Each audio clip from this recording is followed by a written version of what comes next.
Hi, I'm Sil. I have a cold. I'm also working on a D&D tabletop product called Arena Battle League. And even though the final product is a book, I'm using Unreal Engine to do all of the artwork for it. This allows me to make dramatic videos for each picture in the book that DMs can share with their players at the table. In this YouTube series, we'll show you the progress we make as we push toward launch. Welcome to Sil Creates.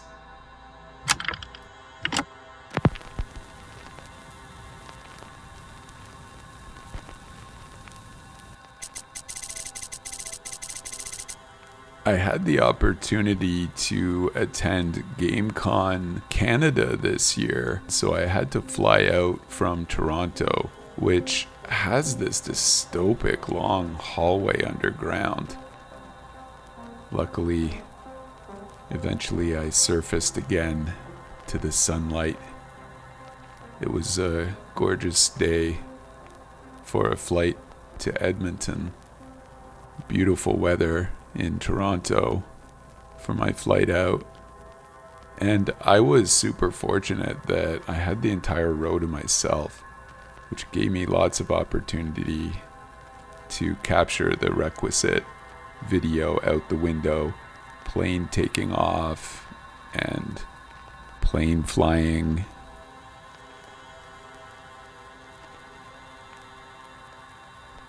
I'm no professional YouTuber, but I do my best.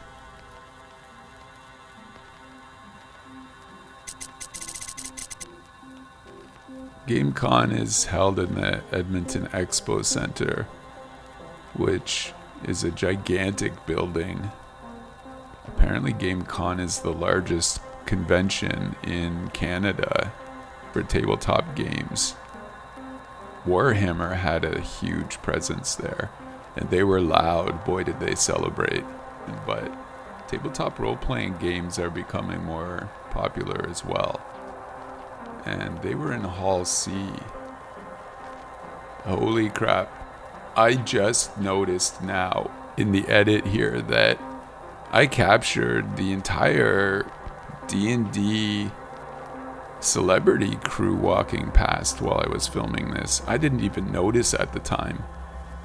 We have Monty and Kelly from the Dungeon Dudes. There's Taylor from Taylor's Tavern Tales. There's Ginny D with her signature blue hair back there, and the Dungeon Dad, Josiah. I just filmed past them, not even noticing. I must have been looking at the posters or something. Wow. I must have been out of it. So Friday, I had booked a session with Kelly from the Dungeon Dudes at the table. And there we are. That was our group. There's Kelly talking to us about the adventure. And we had a surprise that both Kelly and Monty ran a session for us. That was awesome. Those two guys are crazy good. The next day, I attended a multi-table session where we were all playing a single adventure, a DM at each table, and the celebrities would pop by and just toss chaos into the mix. There's the ice cream sandwich.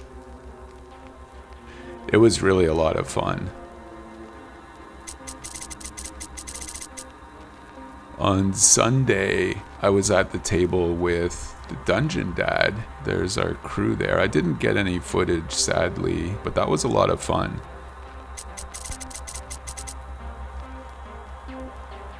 Of course, I couldn't help but get selfies with all of the friendly people who were there.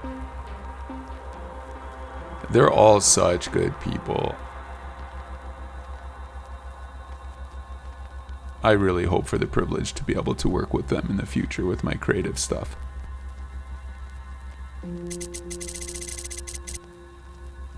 All good things must come to an end, so I did have to gather my loot and fly back to Toronto, but I left feeling quite inspired. It was really invigorating.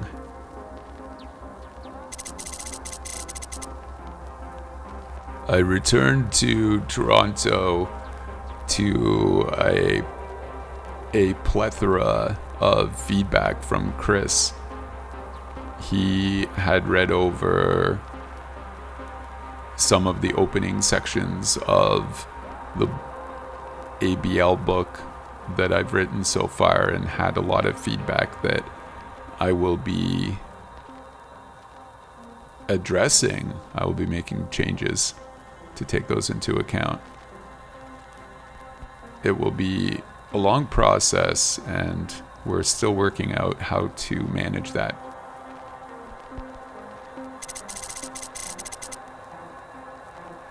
One decision we made was to bring the slice and dicers back. The OG team we were trying to replace them with turned out to be a little more difficult to design than we anticipated, and Chris had already put in all of the work to design the slice and dicer stat blocks, and I had already created all of the art, and I don't know why I didn't think it was a high enough quality, or maybe I was just hoping that the OG team would be a little better, but when I went back and looked at them again, I was quite happy with them. So they are officially back on the roster. I had to go in and make adjustments to them because of decisions we've made in the interim, and that's what I was doing there. I also wanted to improve the look a little bit of the characters, slice and dicers, just to make sure they each looked unique. I found that the assets I chose were a little bit too samey, especially in the portraits. So I figured I would differentiate Stop Claw by placing a tattoo on his face.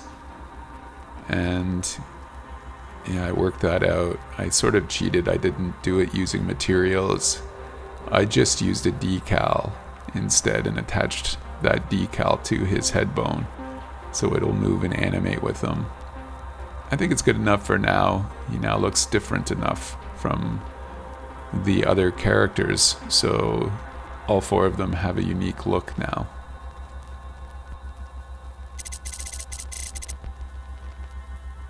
Those changes included an effort that we undertook to help improve the DM's ability to manage combat at the table. At the convention this year, one thing I definitely noticed was how challenging it is for those poor DMs to run events, to DM at the table with random people. Having a more efficient way to run combat would be really helpful.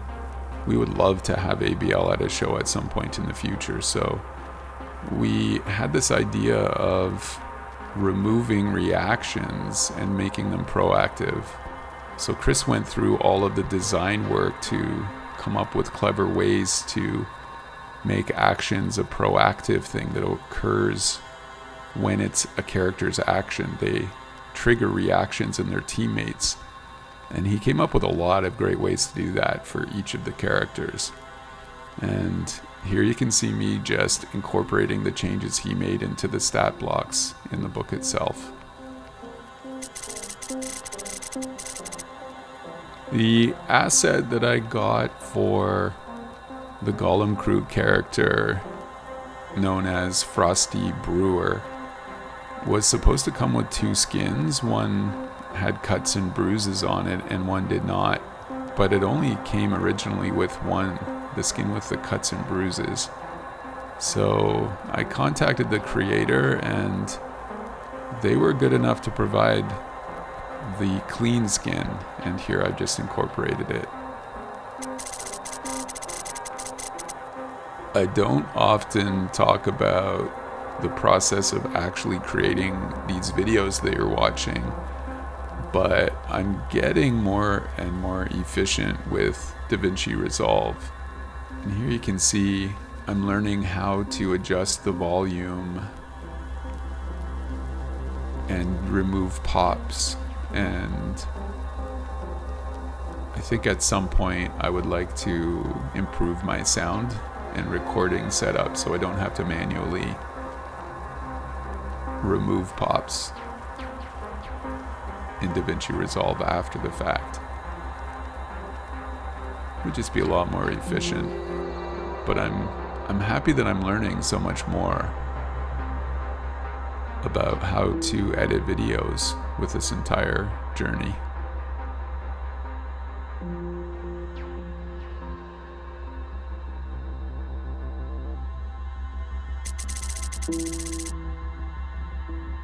Despite all of the travel and inspiration and work that was done, it wasn't really pushing the product forward as much as it might have. So I'm only giving us one puzzle piece.